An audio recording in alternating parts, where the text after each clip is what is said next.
now they begin the drop down the Craner curves, and Charlie Butler Henderson's got himself a nice little lead, and it's very tightly bunched behind him, and Road is very out of shape as they drop down towards. He's completely off, skits across the gravel trap and thumps into the barrier, and that was a substantial crash. But the car remains upright, so it's looking all right for Ryan Rhodes, though he is going to be out of this race. However, in the meantime, Charlie Butler Henderson has made good his escape. He's already into McLean's and out of it with a... I'm going to take a little look at a replay which shows why it was Ryan Rhodes who got out of shape. Now, did he jump or was he pushed? Let's take a little look at the replay. It looks as though the back end got away from him all by himself there. He had a lot of cars very close behind him, but it looks as though he just snapped away from him. That was a substantial hit with the barrier. He will be feeling that for a few days afterwards, but glad to see him get out of the car unaided. Now the battle for second place is getting very tasty. Attenzione però il colpo di scena da safety car che è stata richiesta per questo cappottamento da parte di Liberati, Gianfilippo Liberati, che purtroppo è andato ad urtare in uscita dalla doppia curva. Now Vic Covey coming under big pressure now from David Slay in car number 1, who taps the inside of the car onto the escape road but loses a little bit of control. Tags Covey off into the gravel. That's a nasty looking moment for the pair of them, and Slay's car nearly going through the windscreen of Vic Covey. Here's a replay. Slay tags Covey going down the hill. We tagged him before we joined the replay, but the nasty thing there was the car virtually going in through the windscreen. That was a scary moment for both drivers, and I think especially for Vic Covey Jr. Rob Austin around the outside of Ben Dimmock for second place. Keep it off the curbs. Tim Bill gets away with that one. Scared to chase this out of Neil Ginley, though. Still with a novice's cross on the back of his car number 111. A big problem for Ben Dimmock. Contact with Aaron Reeve. Barrel roll for Reeve. Off two has gone Andy Montgomery. It's all going on here on the Foster circuit at Alton Park. Tim Bill, who caused that red flag earlier on, still in the race.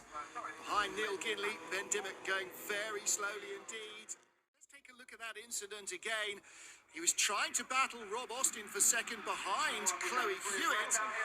Spins, and then bang, big contact with Aaron Reeve, the innocent victim in all of that. He barrel rolled but came back down on his wheels. Nasty looking incident nevertheless. Grid reforming to restart the race, but without row 3. Getting set for a start. Paul Stokel, the championship leader, has the most points coming into this race from the first two, but it's Chris Alajajan who has got the jump, the front-wheel drive, turbocharged minis. Oh, Scott Barguana is unloaded into the concrete, and there's another car. That's huge. That is a massive impact, and another one. That's Sharon, who tried to sneak down the outside. But that is massive damage now. 3 cars before turn 1. John Modestat is involved there. Safety car coming out this race, no doubt. They're going to have to red flag it because there's cars, there's debris. Right, let's have a look at the replay. Scotty Barguana on the second row. There he is in the black number 79 Mini. Does he come across a little bit here? He's moving across and he gets a tap from behind. He's just misjudged it. He's moved across too soon, but Modestat...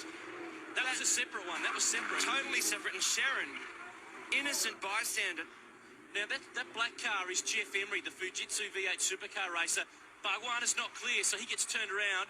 Modestat is over to the left of screen. It's a bit hard to see. That is a massive impact on that wall. Look how much the wall has moved. And Grant Sharon nearly snuck around on the outside, just got tagged on the way through. Those concrete blocks are 4 tonne each. There goes Barguana to the right. Oh, and Modestat was just nicking down on the left. You could just hear inside Chris Atkinson's car. He had a slight lift as he saw the Barguana car hit the wall. Modestat took advantage of that, went down the left. Oh, that's just a frightening impact. But this second one, that is huge. Grant Sharon did a great job not to be initially involved, but he just ran out of room.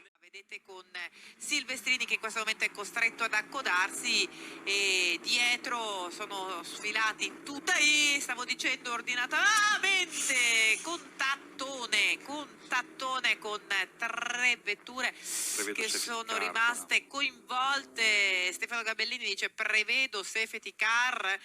Bencivenni c'era sicuramente, sono costretti a tirare tempi per andare a rimuovere. Vediamo un po' la regia, ci mostra che cosa è successo. Andiamo a rivedere il contatto. Rogari esce e poi viene urtato da Bencivenni e Calgaro. Diciamo che Rogari era largo. Has had contact very clearly and is off in the gravel. That's had one in the passenger side door. Oh, Keenan lost it. That's such a shame. That's horrible. That when that happens. So Dole. Oh, that's it. So Jack would have known that was coming because he accidentally got into the back of Dole because of the contact with, I think it was Rue Clark, wasn't it? Clark, yeah. So Rue Clark sideways, they all check up. He loses it on the grass, comes back across, and thank goodness that it didn't hit any harder than that because that was in the driver's door. That. So watch the slot. So he tags by accident, let me add. Yeah, he was tags turning Rue. away, wasn't he? He was Yeah. turning away, Yeah. and then he fires into the side. Oh, that's horrendous. Shame for Keenan Dole, shame for Jack Mitchell as well after two Yeah. go. And Ross Marshall did well to nip through on the inside. Yeah, down the inside, contact with Eric Karate. And that's nasty. Oh, they've actually, yeah, that's not a good accident. Obviously, Karate's just given Leanne a big squeeze there. She's tried to go up the right-hand side. Both cars are stopped in the middle of the front straight, so immediately safety car has been called for that one. And in fact, not just safety car, they're going to red flag this, and that's absolutely the right call. Those two cars stuck in the middle of pit straight. Not exactly sure. Mate, looks like both the drivers are okay there, but a red flag. So even as a safety car, the pit window hadn't opened yet. So it was going to be interesting to see where that all developed. It looks like Leanne's car's actually hit something quite hard there. Window smashed on the driver's side. So she's... Yeah, good news is Leanne's moving around and unbuckling. Let's have a look now. She got a great run, but Karate just goes to cover and just moves over. You can't do that. And it sends Leanne off into the fence. Bang. And that's driver-side contact with the fence that covers the medical centre here at Barbagallo on the infield, and then another hit when the Messengers on Holt Mini was midships on the front straight. Yeah, Just got to give room. There's certainly an overlap there. Leanne's done nothing wrong. Karate's just moved straight over on top of her. And obviously contact has happened, and you can see it's just fired Leanne's car straight. Look at that. I mean, Leanne's certainly in position to hold that track position and just fired her straight to that concrete wall. Bang! That's a hard hit. It's a big glancing blow and bounces her back onto the road. Both drivers okay. Lead trio still together. It does look as though Sam Weller is easing away. Oh, hang on, that's the race leader, Scott Adam. He's gone off as well. And trouble under the bonnet of Nathan Golin's car. They were looking there with a fire extinguisher. Has his car blown up? Oh, and Sam Weller is off. Now, has somebody laid oil all the way round the circuit and more trouble? And this could really be trouble for the race director. That's Tim Porter gone sailing off at the hairpin. And the red flag is out, and I'm not surprised. Cars going off inexplicably everywhere. As William Phillips rejoins quite some way down the order as they sprint on towards Island Bend. Oh, with a huge accident behind, and that's Chris Boone, who has been fired into the barriers. Henry Gilbert involved in that as well, plus one or two others, and that is a massive, massive off for Boone, because that is one of the fastest sections of the circuit. And already Henry Gilbert out of the car, possibly off in remonstration. The race continues, however, and it is still Butler Henderson leads the way. He has broken clear of Lee Patterson, although for how long? About everyone's had a drive of this year. Yeah, it's great to see a golfer and an AFL player out here mixing it up. Shows that they're pretty keen about their racing in their cars, and they've both actually done a pretty good job. Less than only just 1 second off the pace. Hang on a second. Was that Acker in the background there firing onto the grass? It could have. There was a car just taking off right behind Stuart Appleby. I reckon Acker was trying to warm the tyres and has ended up straight onto the infield. There he is. What on earth is going on here? He talks the talk, but he's not walking the walk. Have a look at the rear of it. It's punched the rear window out. Hopefully, he's all is well. Maybe just trying to get some tyre temperature in the warm-up. Here we go. He's already off the road, barrel rolling. Now, I know Ackermanis likes to get headlines, but this is going too far. I've seen That's him. unbelievable. I've seen him do the handstand on the ground before. Here we go. I'm not sure what he's trying to do here. He's just lost it, and it's dug in, and the Bulldog has been bitten and barrel rolled it. Now, Rodney Eade gave him the all-clear to come and do this, but I don't think he expected that something like that could happen. No, it doesn't look like he was doing anything drastically wrong. He was just weaving and getting... The professional race driver there dives down the inside, and up too comes Gronkowski. So Gronkowski past Lawyer as well, and Alan Walk tags. Oh, and he's gone off. Walk's gone off. He tagged him, and he's over. Alan Walk is rolled over again. That's the second time this year we've seen him off. So he's not going to get a newcomer winning this one. He's very well. I think we might see red flags. Here's a replay. We're on board with Alan Walk. Manio Lawyer gets it, just crossed up a little bit. Tag, bang. Into the side he goes. Walk goes off. Dirt on the windscreen. Into the tyres. And ultimately, roly-poly from Alan Walk. Now that may well bring out the red flags, as I said. I think Alan is okay, a little bit shaken up, but the car back on all four wheels. There is Manio.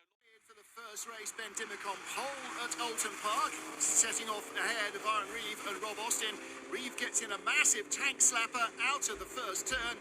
Fortunately avoids the barriers, but Tim Bill is not so lucky. A big moment at the bottom of the hill, and at almost unabated speed, shunts heavily into the barriers. He's okay, but the red flag is out. The race is cancelled. The barrier repairs will take a long while.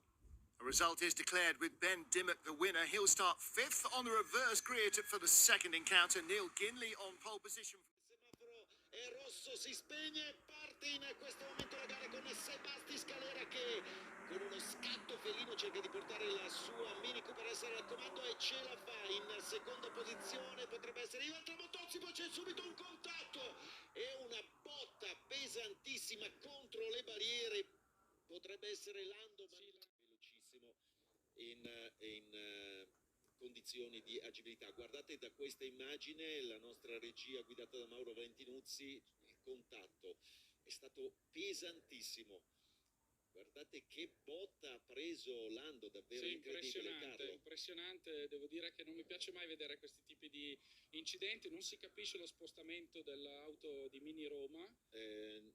Nicola Franzoso. Di Nicola Franzoso, sì. Si è spostato in modo abbastanza strano, non vorrei anche avesse avuto qualche problema. The job at the moment in third place. Now the fourth position car is Jack Byrne, the rookie. This is impressive from the youngster. This is the first time, I think, he's been up battling for an overall podium. Brilliant, amazing. And Nelson King looks quite comfortable in the lead there, doesn't he? And oh dear. And we've got a roll over. And that, ladies and gentlemen, is going to be a safety car, if not another red flag. Probably red flag. The checker as well. I think very sadly as we go back to the leaders, and it's Nelson King still there. King, I think, will take the win. At the moment, I don't think they've seen any reds. Out of the complex go the race leaders. 20 car in second position. Not good, but it's good to see him out of the car. And thumbs up. That was a nice thing. Exactly. Well Let's done, see Luca. what happened here. So comes across. Fitzgerald in the 80 car, just dig in. That's why we have catch fencing, ladies and gentlemen. Indeed, yeah, that's quite scary to watch, really, isn't it? Yeah. Little bit of curbing, just two cars wanting the same bit of track, and then the yellow car goes back into it, up into the air. I thought it was going to stay on all four, but that's going to be another recovery job from the from the forklift, isn't it, at the very least?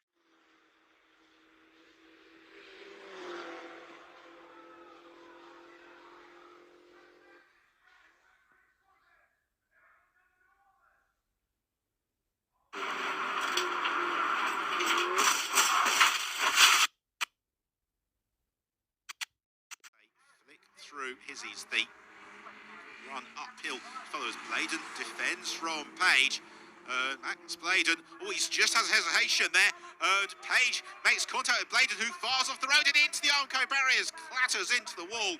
Max Bladen's race comes to a very, very abrupt halt, and that was just slightly odd because Bladen's car appeared to hesitate coming out of his lot. Page. He's got back out on the circuit, so it's good to see these guys. They're pushing pretty hard, aren't they? So Cook back in front as they come around through the far section. And, Chris Wood loads Pappas into the fence head on. Ouch. Oh, no, that's obviously a major accident. I hope he's okay, but a slight contact in the rear, that's all it takes. Upset the rear of the car, and it turned hard right. Look at that. No surprise, safety car's been called on the Hertz replay. You can see just tagged from behind. Heavy, heavy impact. This car and Townsville just haven't got together in the last 2 years. So he's just run a little bit wide there, and obviously in that battle, so Wootton's up the inside. That's all it takes. The good news is that Pappas is okay. Away we go. Racing in the Celtic Speed Scottish Mini Cooper Cup for the last time this weekend. Shane Stoney in white chops across, goes into third place. Up into fourth is David Slay. He's looking round the inside. It's 3 wide for fifth position. Ross Wiley there at the moment from Chris. There's a rollover. That's Tim Slay. Tim Slay rolled. That's a horrendous looking roll for Tim Slay and a very battered looking car. That is force 10 on the rickety scale for sure. Well, we didn't see what happened. That's Mikey Falconer, his teammate, car number 2. We didn't see if there was any contact. There must have been some instigating factor there. At this stage, he's just on the side. Look how the energy dissipates now. Goes from a fairly static thing, and then the momentum gets going, and the car just flips over. And poor old Tim is going to be very, very shaken up after that. That's got to be. Towards Forest Elbow, it's Darren Berry in the 21 car. Here's the replay of what's happened. Now, he's got a car that went alongside, and they've grabbed wheels. That was a big one. Was that Fiore inside? It was one of the Fiore boys by the looks of things. Doesn't look like he realised he was there. And they've just grabbed wheels. Berry head on. It looked like actually that might have been Ryan McLeod in the 7 car. And his car continued on a little bit further down the road. There it is. Yeah, you're right. Sam Weller making a lunge for the front, and so too is Piers Pryor, who started on the outside of the front row of the Cooper grid. He's already down to third round the outside, 21. Adam Davey and contact. Davey can't quite hold it together. Pryor does, and he gets a big hit from behind. I'm not sure if that was Davey coming back on. Cars off everywhere, and there's a roll as well. And we will have a safety car. So cars off everywhere. The Cooper S drivers will be completely unaware. Piers Pryor with warning lights on the dash. And that might mean head to the pits, I think. So clear up operations at Redgate, and that'll take a little while. On board now with Michael Bamber in the first corner, gets a hit from behind, fully crossed up. And then contact in front of him, trying to avoid it all, gets another hit. Wasn't really his luck at all, was it? Rolls in the gravel trap, switches it all off, releases the belts, forgets that he's upside down. Ouch. Team, a Scottish Championship team, are running well, but look at this 3 wide, very spectacular to watch as they complete their first lap. And as you say, Paul, this is where and contact there.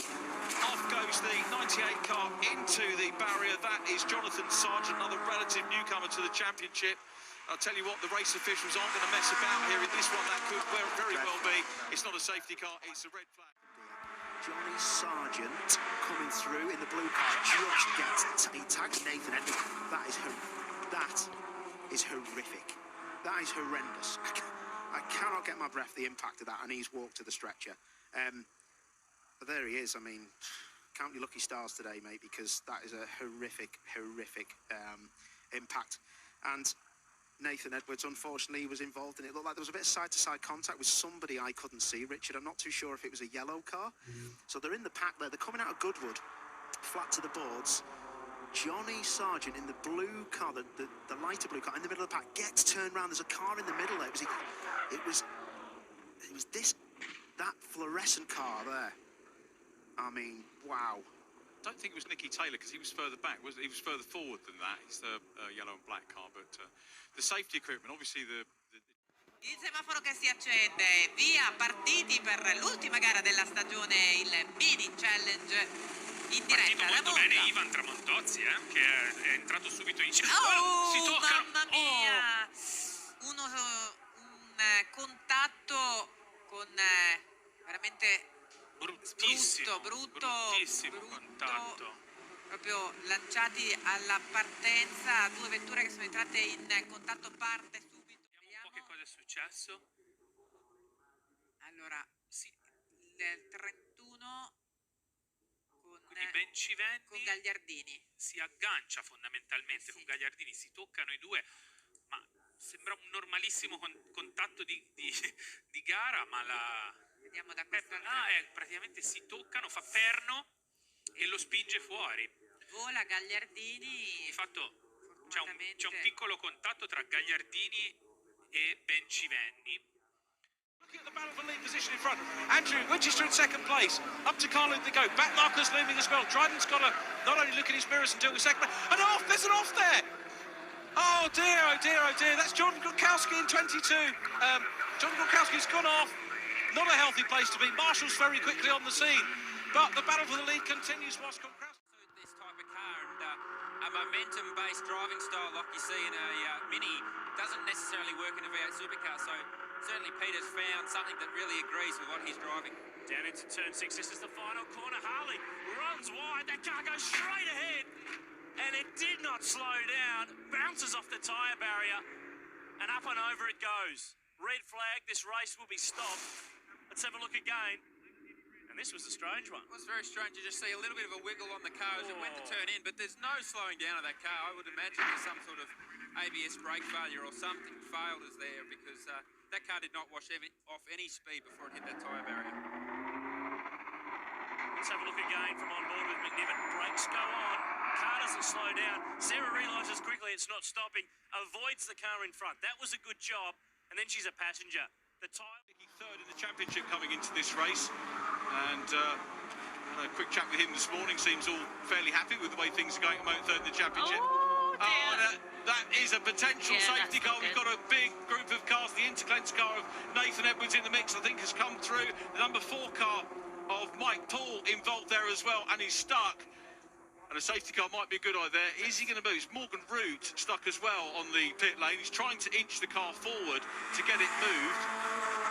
Safety car is being deployed. Safety car is coming out, and we've got 4 cars for the lead, and we will still have after, so it's not spoiled anyone's race that way. Driver on Morgan Root.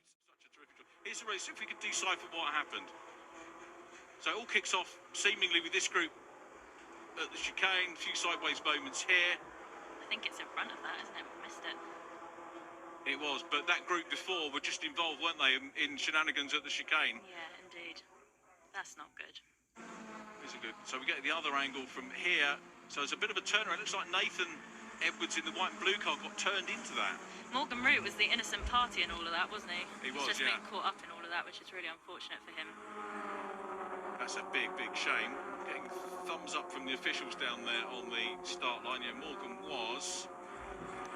Those cars are not going to be able to take the restart. We've actually got a forklift truck coming to take one of the cars away. So some fairly big remedial action which is needed there. Stuart McLaren and Daniel Bishop continued their man-to-man battle for supremacy in the AMS, and then Simon Walton got tagged into a spin. The following pack unable to avoid him. Chaos, carnage, and a safety car being scrambled was the result.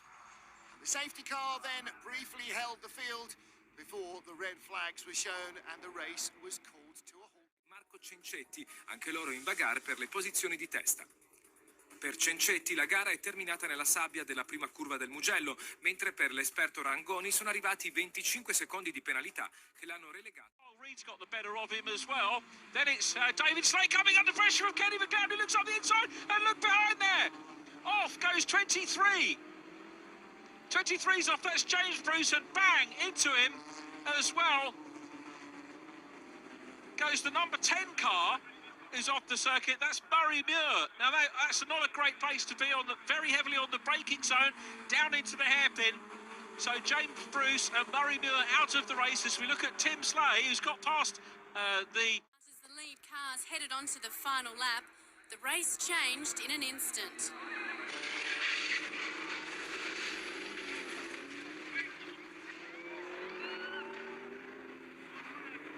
Miraculously, after the incident, 2 spectators and driver Kane Magro were all cleared of serious